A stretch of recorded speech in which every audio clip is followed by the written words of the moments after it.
आपने कभी सोचा है कि मौत के बाद क्या होता है? क्या आत्मा फिर से जन्म ले सकती है? और अगर हाँ, तो क्या वो अपने पिछले जन्म की बातें याद रख सकती हैं? आज की कहानी सिर्फ एक किस्सा नहीं, ये एक सच्ची घटना है जो हुई थी मध्य प्रदेश के एक छोटे से गांव में, जहां एक 5 साल की बच्ची ने अपने पिछले जन्म की हत्या की पूरी कहानी बता दी और जो कुछ उसने कहा वो सब सच निकला। ये है पुनर्जन्म की सबसे डरावनी सच्ची कहानी।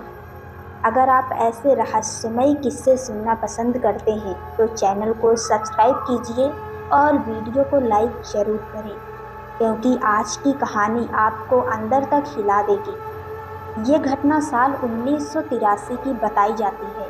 मध्य प्रदेश के एक छोटे से गांव भिंड में एक किसान परिवार रहता था। उनके घर एक प्यारी सी बच्ची ने जन्म लिया। नाम था गुड़िया। जैसे जैसे गुड़िया बड़ी होती गई, उसके साथ कुछ अजीब बातें सामने आने लगी।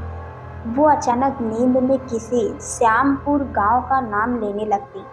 कहती, मुझे घर जाना है, मेरा असली घर श्यामपुर में है, वहाँ मेरे बच्चे हैं।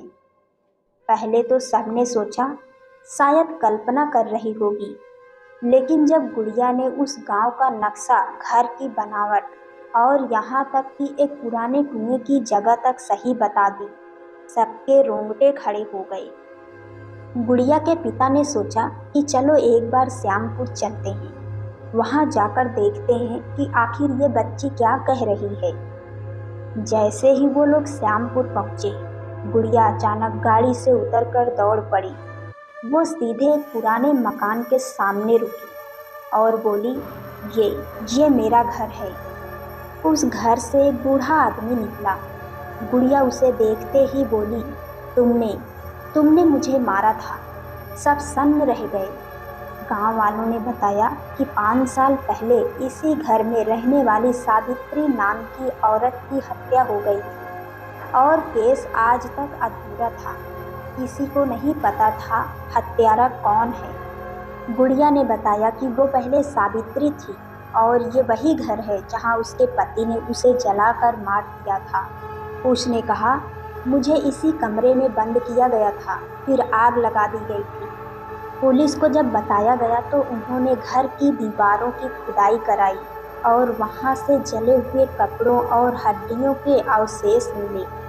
रिपोर्ट्स ने पुष्टि की ये सब उस पुरानी हत्या से मेल खाते हैं। अब कोई शक नहीं रहा कि गुड़िया को सचमुच अपने पिछले जन्म की बातें याद थी। मामला खुला। कोर्ट ने फिर से जांच शुरू की। सावित्री का पति गिरफ्तार हुआ और उसने आखिरकार सब कुछ कबूल कर लिया। उसने कहा, मुझे यकीन नहीं हुआ कि मेरी बीवी फिर से जन्म लेकर वापस आ जाएगी, लेकिन सच तो यही था, पुनर्जन्म ने न्याय पूरा किया।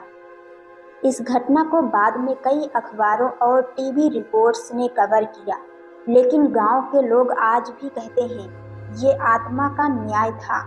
शायद मौत सब कुछ खत्म नहीं करती, शायद कुछ कहानियां मौत के बाद भी पूरी होती हैं। दोस्तों, अगर ये कहानी आपको सच्ची और डरावनी लगी तो कमेंट में लिखिए, मैं पुनर्जन्म में विश्वास करता हूँ या नहीं करता।